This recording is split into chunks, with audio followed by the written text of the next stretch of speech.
pagsilang ni Catherine, Duchess of Cambridge sa panganay nila ni Prince William, ipinagbunyi ng Britanya, bagong prinsipe. Ano kaya ang magiging pangalan? Mga pampaserong bus, bawal nang dumaan sa Maynila kung walang terminal sa lungsod. Ilang driver at pasahero, inalmahan ng ordinansang inaprubahan ni Mayor Joseph Estrada.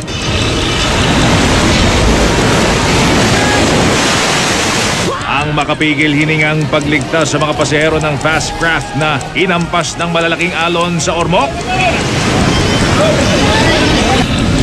Dalagitan na naghihintay ng masasakyan sa Pasay. Tinangay at ginahasa umano ng taxi driver at isa pang kasamahan. Taxi driver, arestado! Saan po kayo kumukuha ng kapal na muka? Kinastigo ba ni Pangulong Aquino ang Bureau of Customs sa SONA kahapon? Alok na pagbibitiw ni Commissioner Rufy Biazon. Di tinanggap ng Pangulo. Mga bling-bling, magarbong burloloy, at magagarang damit sa SONA, gustong ipagbawal ni Senadora Miriam Santiago. Dapat daw mag-uniforme na lang ang mga dadalo.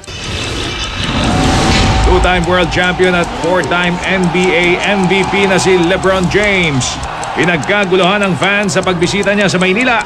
May one-on-one interview pa sa GMA News.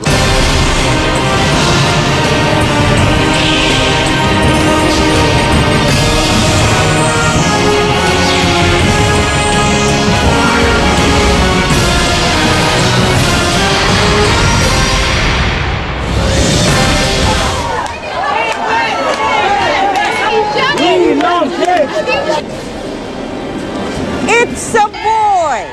Isang malusog na prinsipe ang ipinanganak ni Catherine, Duchess of Cambridge, ang may bahay ni Prince William ng Britanya. Nagbubuni ang mga Briton.